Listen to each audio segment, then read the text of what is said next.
This week on the Sports Initiative podcast, I sit down with Performance Director at Belgium Hockey, Adam Commens. He discusses their talent identification process, both for players and staff, ingraining himself in the culture of Belgium and lessons learned while working in the country, as well as his transition from Australia to Belgium. As always, if you enjoy this podcast, please make sure you share it with friends and family. I hope you enjoy.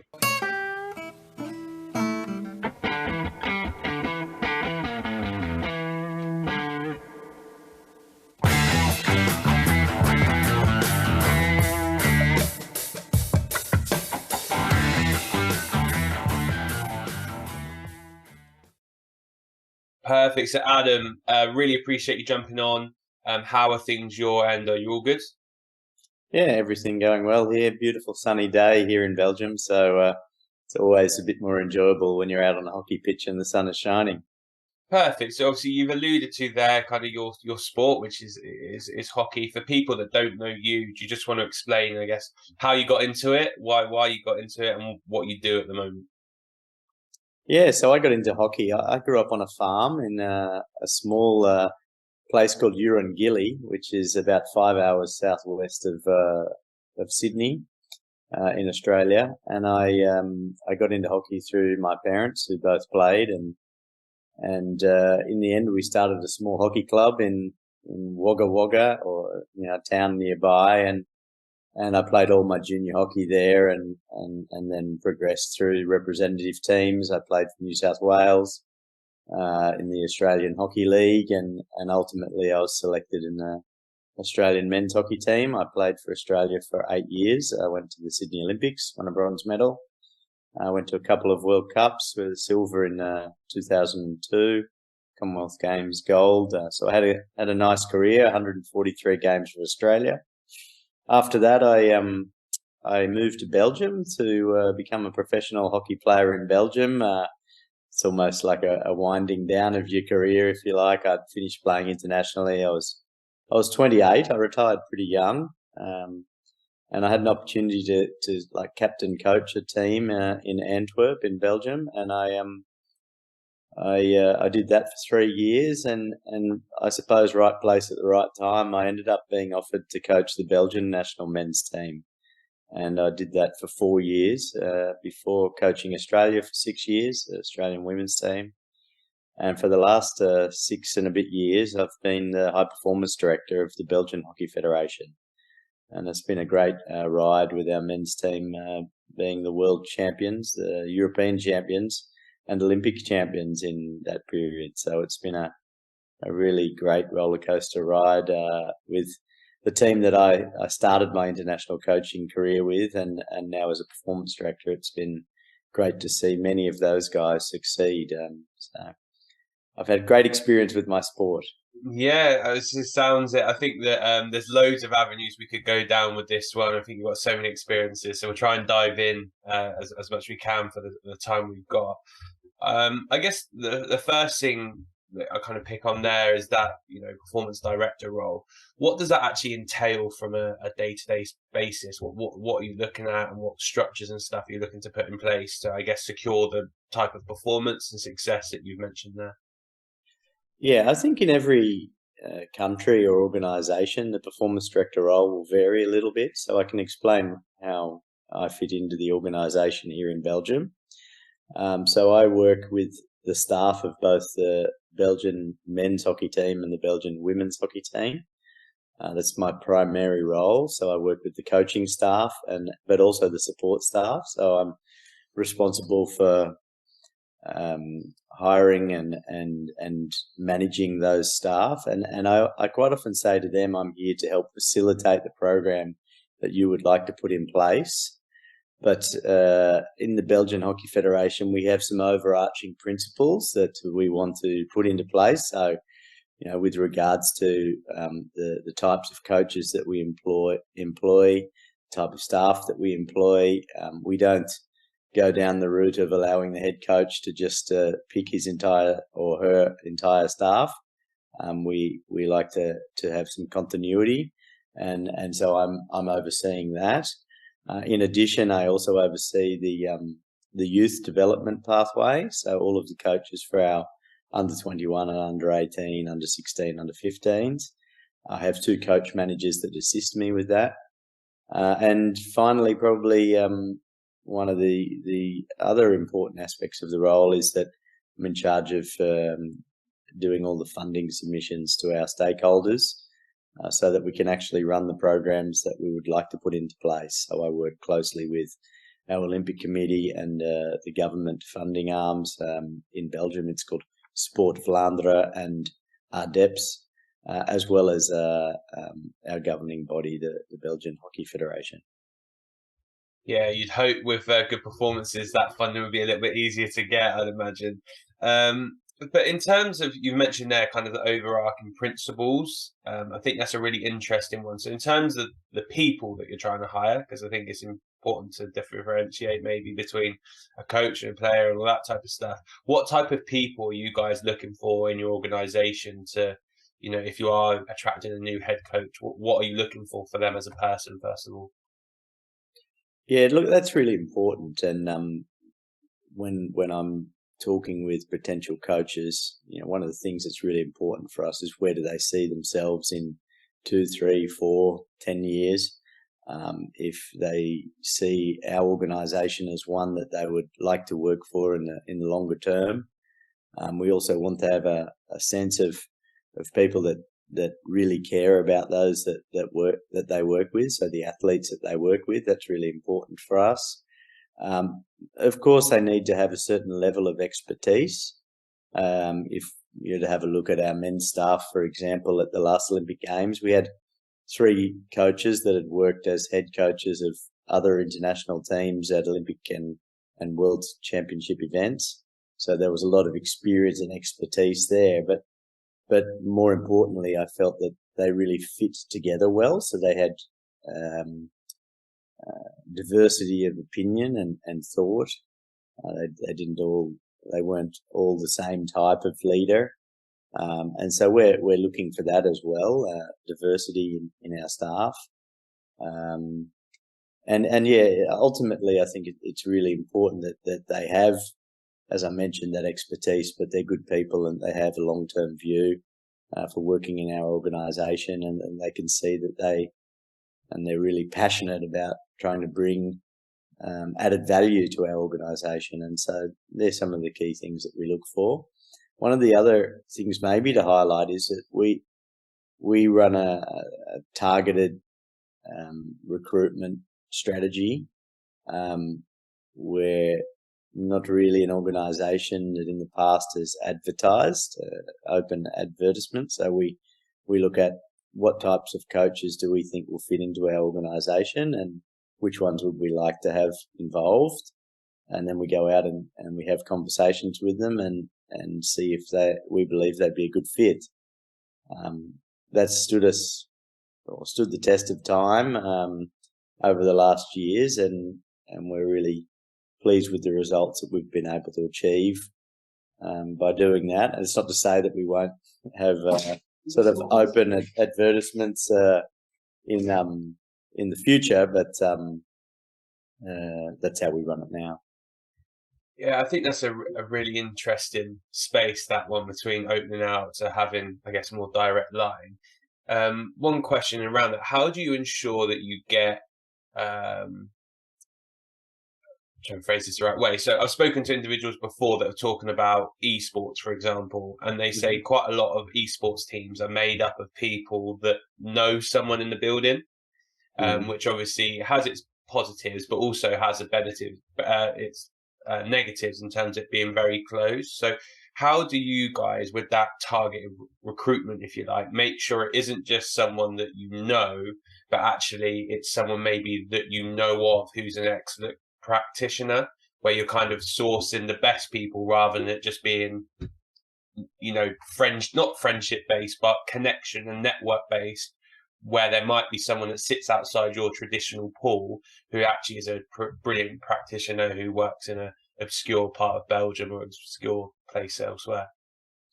Yeah, I'd like to think that we're quite open-minded in the people that we seek to work with. If I'm to give an example, with our men's team, we have an English goalkeeper trainer who lives in Switzerland. We have an assistant coach at South African that lives in Ireland, and he flies in each week. We have a Dutch head coach. Our previous head coach was from New Zealand. We've got an Australian performance director. Quite often I get questioned about Belgian staff. The rest of our staff, so our medical staff and physical trainer and physiotherapist are from Belgium. So we're quite diverse in that, and we within the hockey fraternity, if you like, or the hockey community, we know of experts around the world, and if we believe someone would be a good fit in Belgium, we won't hesitate to ring someone from Australia or from New Zealand or from the US or from England or from across the border in the Netherlands or Germany and ask them to join. And as I mentioned at the start, just having an open mind and really thinking outside the box. At the same time, we really are working hard in Belgium in educating and providing a pathway for some of the young Belgian talented coaches that are coming through. There are a lot of advantages from having a Belgian leader in terms of native language, but in Belgium, that's a different what might I say, challenge that we have. But we do have two languages here, Flemish and French. And so in hockey, we've chosen to use English as our coaching language. If you think about the diversity of the backgrounds of our coaches, that also is a reason. But it's seen as a neutral language, and that's why we do it in that way. Hope that answered your question. Yeah, no, it did. As you alluded to there, that diversity of opinion, kind of with all those cultures and stuff fitting in, is really good. In terms of, you mentioned there kind of being like national hires where the coaching staff will provide a bit of continuity behind that. That's something we're seeing quite a lot in a lot of sports now, where, you know, a new coach will go in and he might take an assistant with him, but there's actually some staff that I guess uphold the you know, the workings of the club, but also the Tottenham way or the Man United way or the whatever way you want to call it. Yeah. How do you integrate those teams together from an initial point of view? Because obviously you'll have some people that have been in-house that are used to working in a particular way with particular staff members. Then you might have someone coming in from Australia or the States or wherever that I guess wants to integrate and maybe a new style or new framework or something like that. So how do you go around, I guess, that initial process of integration of staff and making sure that all the skill sets are being as utilised as possible? Yeah, I mentioned before the importance that we place on continuity. And if you have a look at the head coaches that we have in place now, both of them started in our pathway as assistant coaches. And then the previous head coaches moved out of their roles and then an assistant coach took over. So there's that continuity, and that's strategic. We try to always employ assistant coaches that we feel that one day in future, maybe they have the potential to be a head coach. It doesn't always work that way. It can be that they're poached away to be head coach of another nation from that assistant role. And furthermore, you know, like our under 21 men's and women's coaches, we like to think that they could one day move to assistant coach and then one day move to head coach. So that's really important. Another factor that I think differentiates the Belgian hockey model to some other models that I've worked in is that we have a bottom-up approach to our philosophy and our way of play. And what I mean by that is that we have from under 15, under 16, under 18, and under 21, we have 6 principles that we play with the ball and 6 without the ball. And they don't change if we get a new head coach in the role. The new head coach doesn't come in and say, this is how we play at the top, and I want that specific way of play to be played in all of our youth teams. And the reason we do that is because head coaches, you know, they have a short lifespan. You know, if you're a head coach of a national team for 8 years, that's an eternity. I don't know that there's many out there that have lasted longer than that currently. And so we want to have a specific way of play that we feel will give our players a really excellent basic way of playing and that they will understand the game. And then when they get into the national side, and they'll be able to adopt the methods of play or the way of play of that particular head coach based on that really solid grounding that they've received with our youth teams. Have you had that tested by failure yet? So if I look at it, I'm a Tottenham fan, so a good example of this is Jose Mourinho, for example, is probably very far removed for what a Tottenham fan myself would like to see and had traditionally seen. Probably got to that point because there wasn't success, not winning anything, and kind of the ownership, it felt like, made a decision of like, right, we're going to go to win and we're going to break our mold of what we want the Tottenham team to be in order to get that success.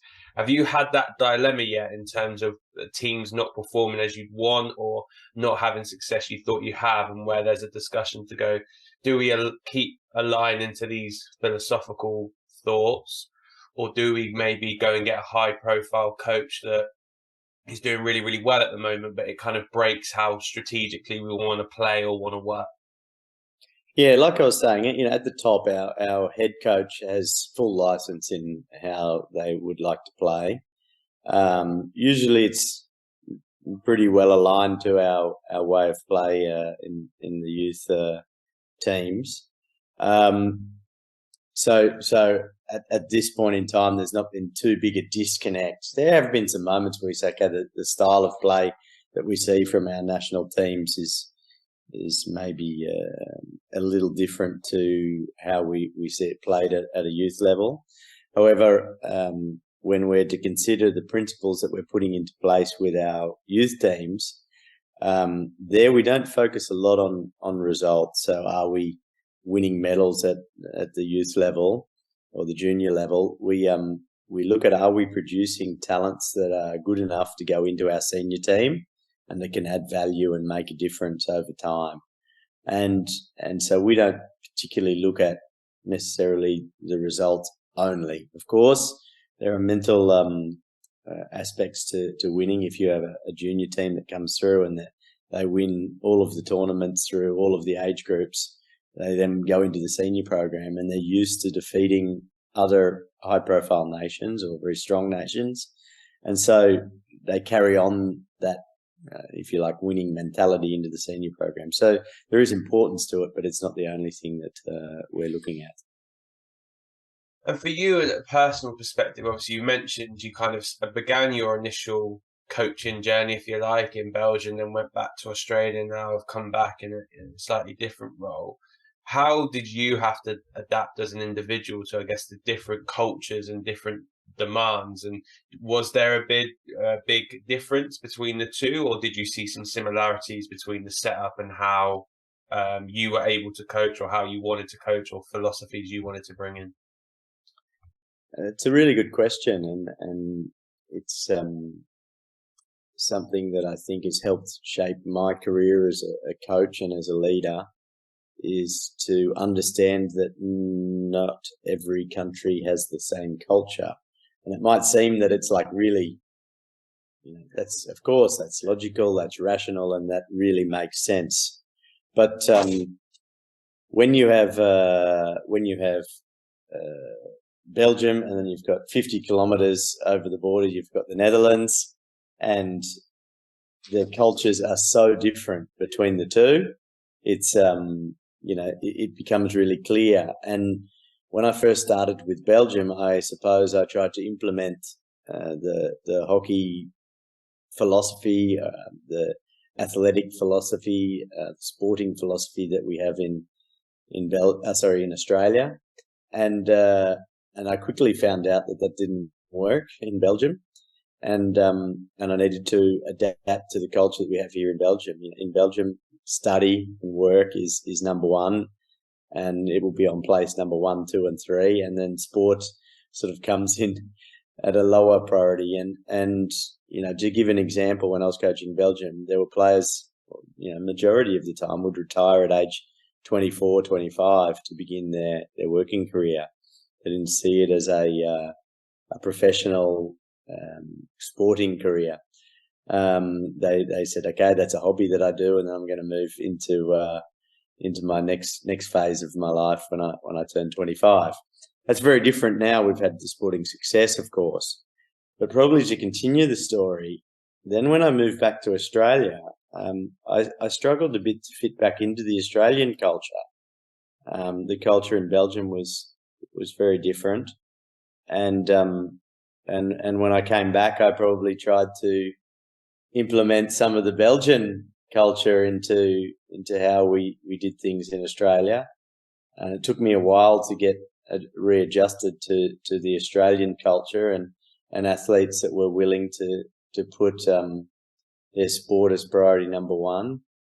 And even then, within the time that I was there, over 6 years, then we saw an evolution of athletes' attitudes and different generations. I was coaching athletes that were early 30s and athletes that were 17 or 18, and the difference between those generations within the Australian sporting culture was a real challenge to manage as well. And then finally coming back to Belgium, sort of after being in Australia for 6 years and seeing the evolution of professionalism of the sport, and coming back and seeing, 27 senior men's athletes that 80% of the team are fully professional athletes. So almost a flipping of what we were seeing, the evolution in Australia, where they were trying to combine numerous activities on top of their sport, and then coming back to Belgium, where you see these full professional athletes. So that was a real change for me and a challenge for myself in terms of leading in different cultures, but something that I believe is super important for any international coach, is to understand the culture that they're walking into, whether it be the nation that they're working with or the club that they're working with. And how did that challenge you as I guess initially a player, but also a practitioner? Because I can imagine if you've come from, and I've been in it when I was a lot younger, of going, no, I'm a player, and that's all I want to be until the day that someone pulls my hockey stick off me and I can no longer use it. To then go from that to someone who goes, well, no, I do play, but I also appreciate I'm going to be a doctor or whatever far longer, and that's going to be my priority. I can imagine like little things about doing extras. As a player, you might be out there doing hours of extras. They're like, well, no, I've got to get to lecture. Or, you're out there going, oh, why don't we do this? Do a bit of a debrief then. And like, well, no, I can't get until this time. And that must challenge you as an individual in terms of your beliefs, but also I imagine to an element, if that's your focus, you could get frustrated as well and be like, why aren't you taking this seriously? So how did that manifest itself for you? How did that challenge you to either one, your thinking, or two, your attitude to people that were making those decisions?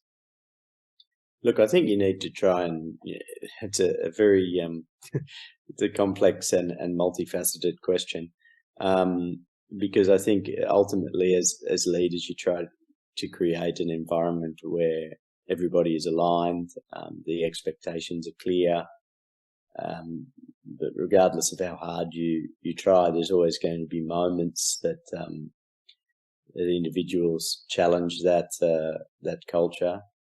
I think that you try to make the environment one which is exciting and challenging and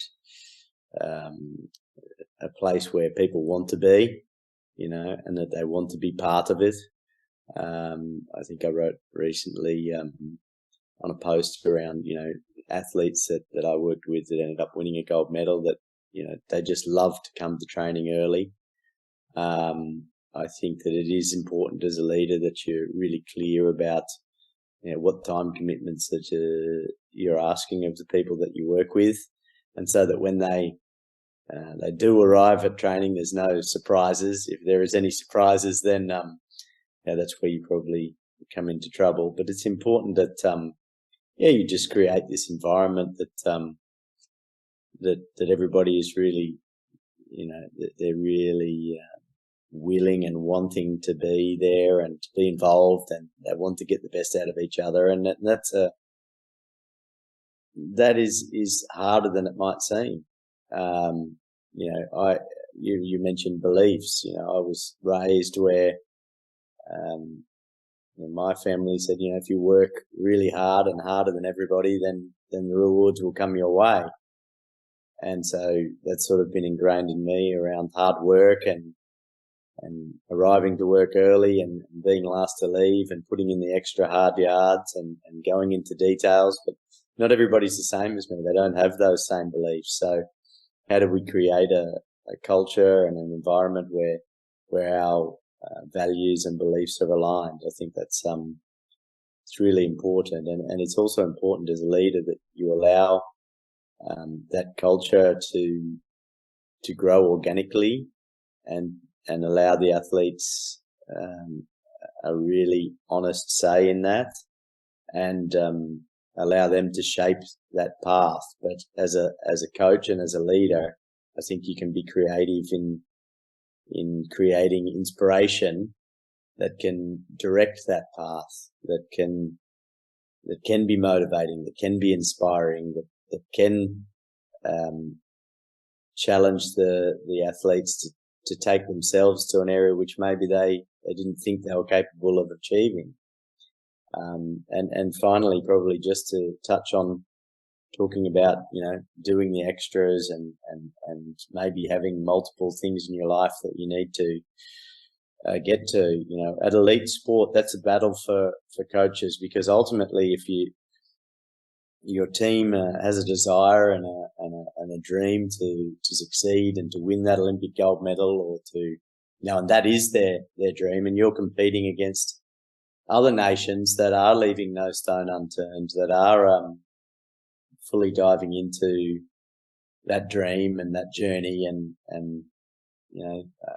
I remember seeing some of our opponents talking about training on Christmas Day and that type of stuff, and it's that's a challenge when you're competing at the top level, and the effort and the energy that other nations or other teams are putting into their preparation.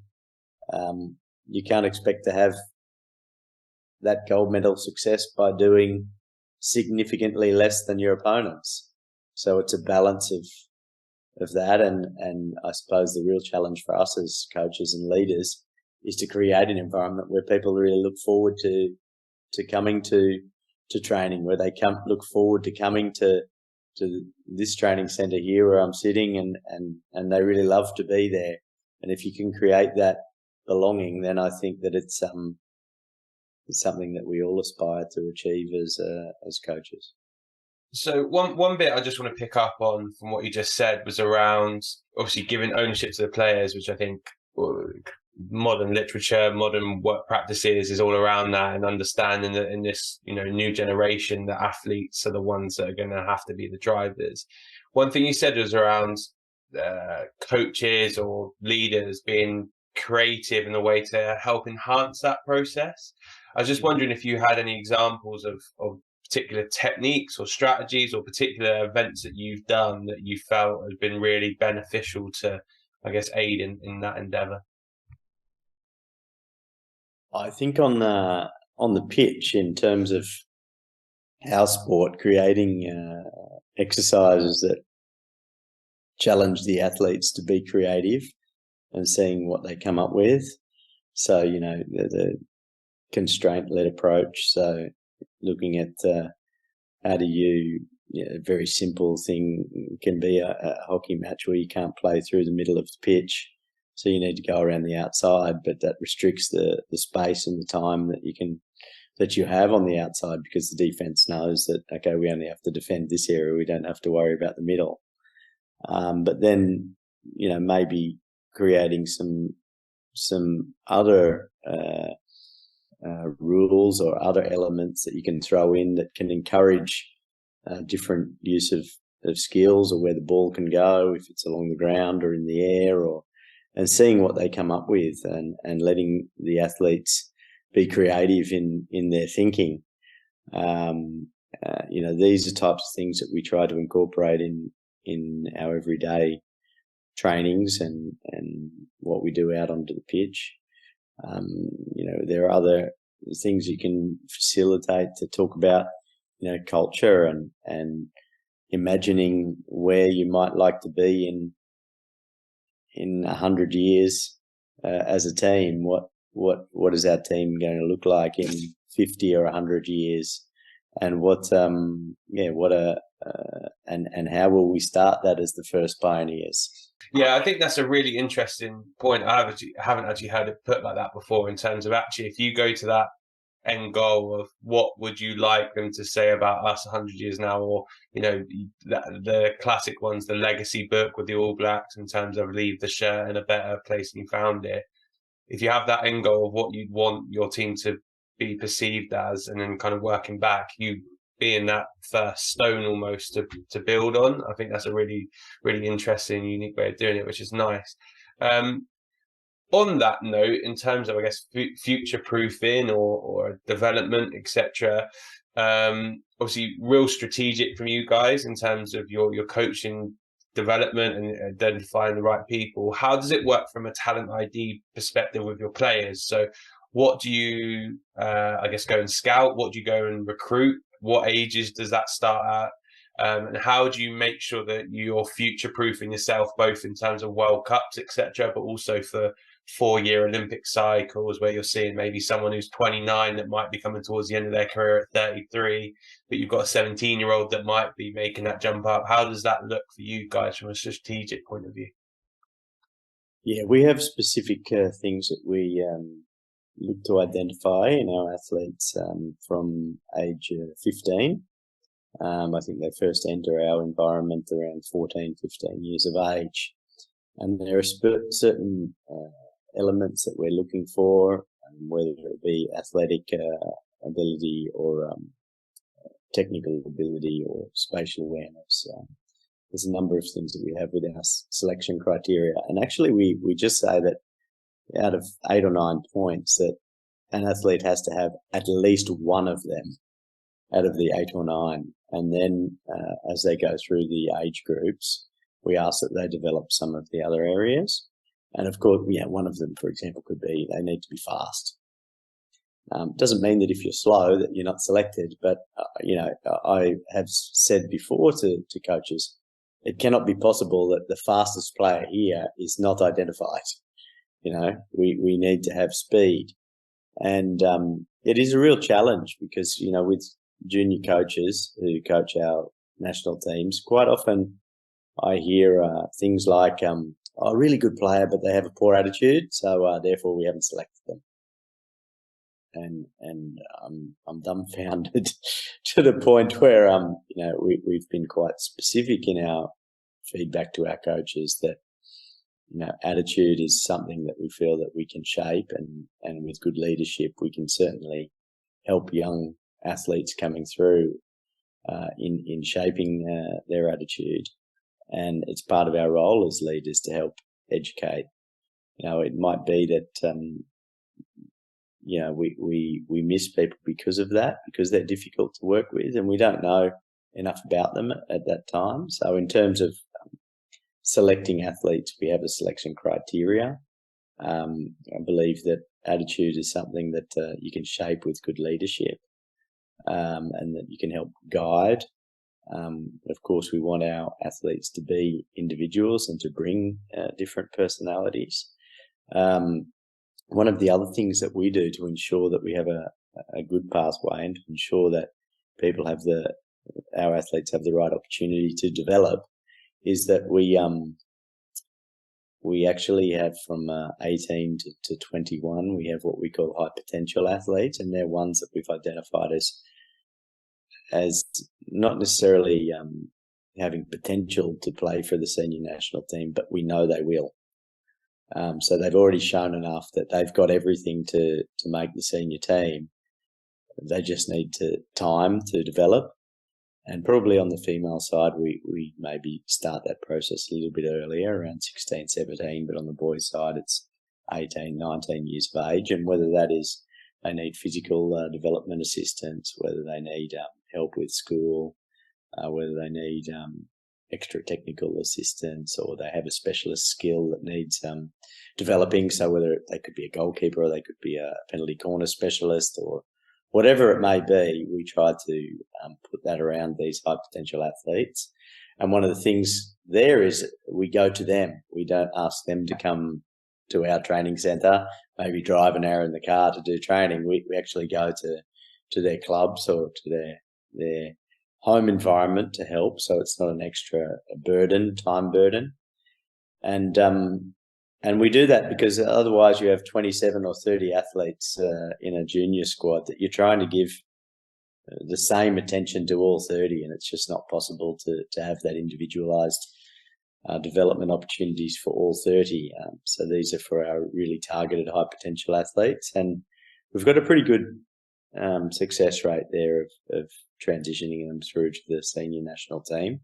Some haven't made it for different reasons, but I think we're sitting at around 90% of the athletes that we identify in that way that progress through and play a really solid role for us with our senior teams. And in terms of that initial identification, do you have a talent ID staff that go around to local club games? Is it a recommendation thing from local clubs? What does that look like from that initial, I guess, recommendation that there might be a high performing player or high potential player at 15 over in Antwerp or wherever that is? So probably it's a combination of the two. So if you understand the model of how our coaches work in Belgium, most of our junior team coaches, they are also club coaches. So they see athletes and players every weekend in the club environment. So in that way, they act as scouts. We have regional representative competitions at age 14 and 15, where they first come in to be identified.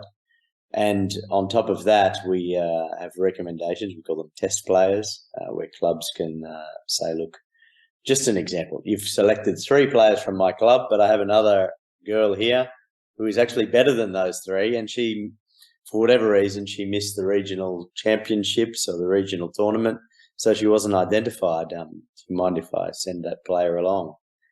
And we have a test player period, and I think every year we have 1 or 2 test players that end up making the team for the summer competition. That's early on.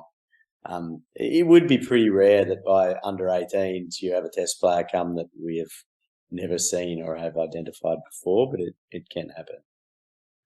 And in terms of that individualized approach with the players and stuff, how is that managed in terms of, you mentioned you going out on occasions, but how's that managed with their club team as well? So is it the players' responsibility to be really prescriptive of what they need from their club team, or is it a dialogue between yourselves and the club team to say this is what the player needs? What does that relationship look like?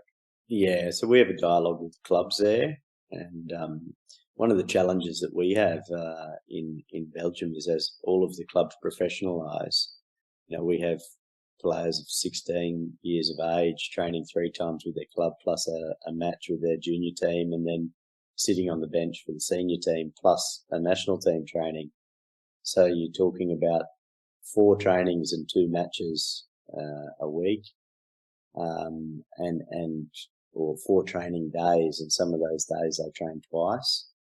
And the real challenge we have is players dropping out when they get to 18 or 19 years of age. So how we manage it now is we give recommendations to the players, which is very prescriptive in the amount of sessions they can do per week, and the amount of games they should be playing.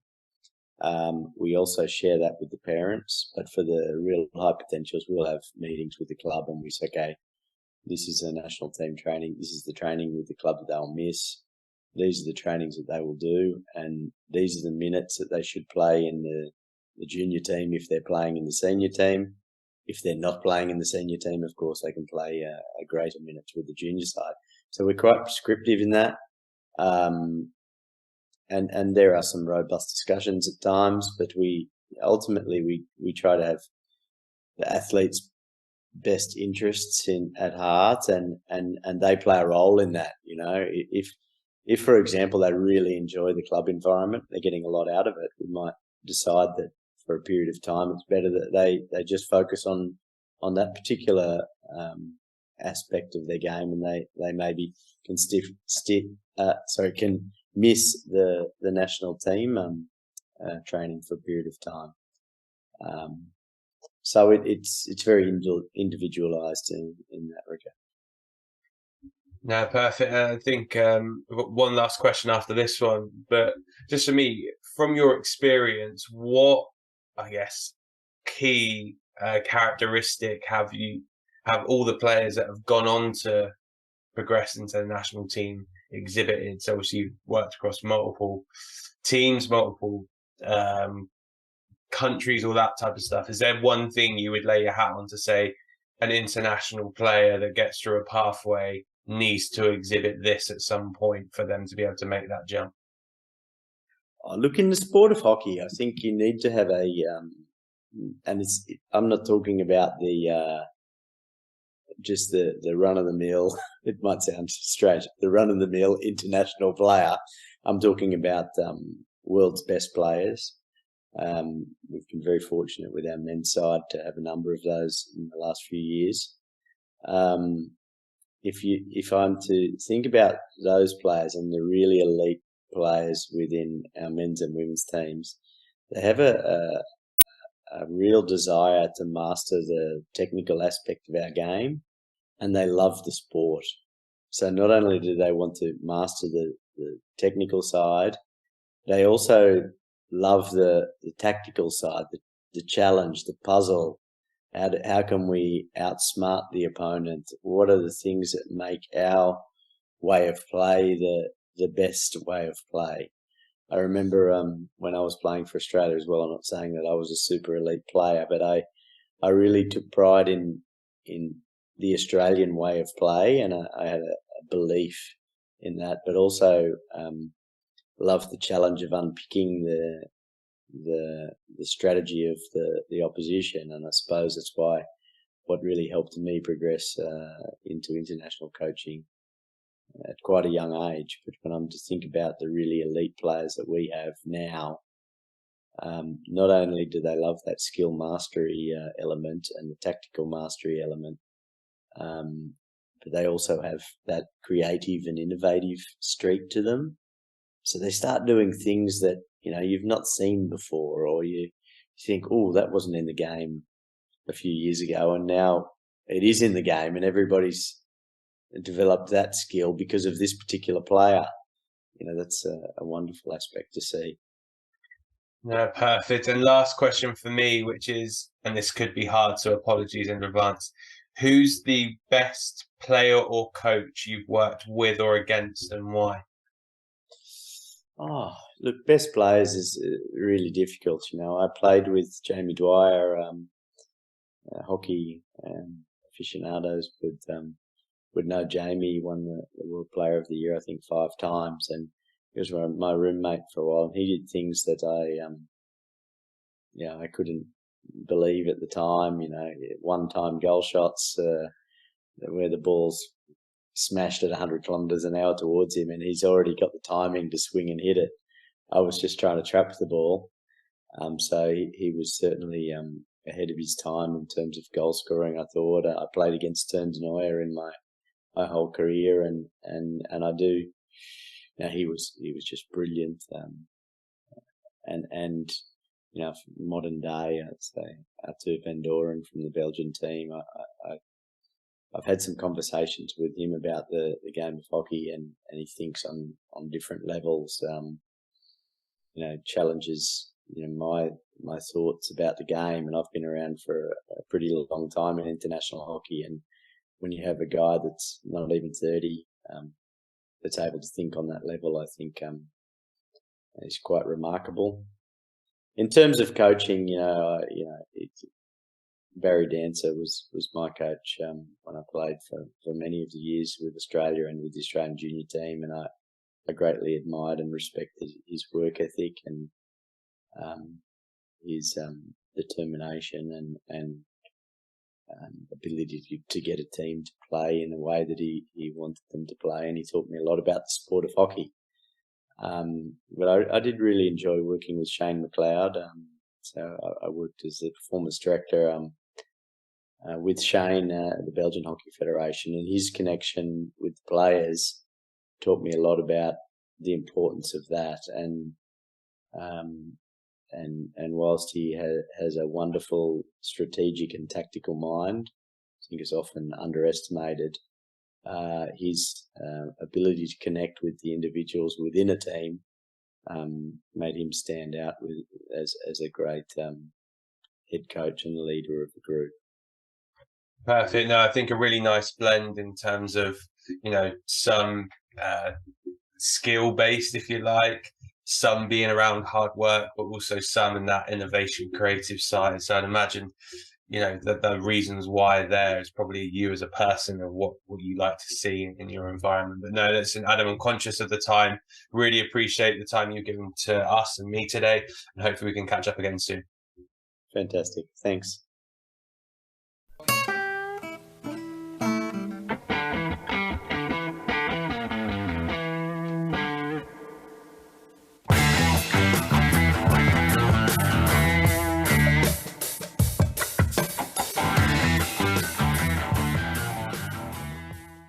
Thanks for listening to the Sports Initiative podcast with me, Michael Wright. Please remember to follow us on Twitter, Facebook and Instagram at the Sports Initiative Podcast, and share this podcast with friends and family.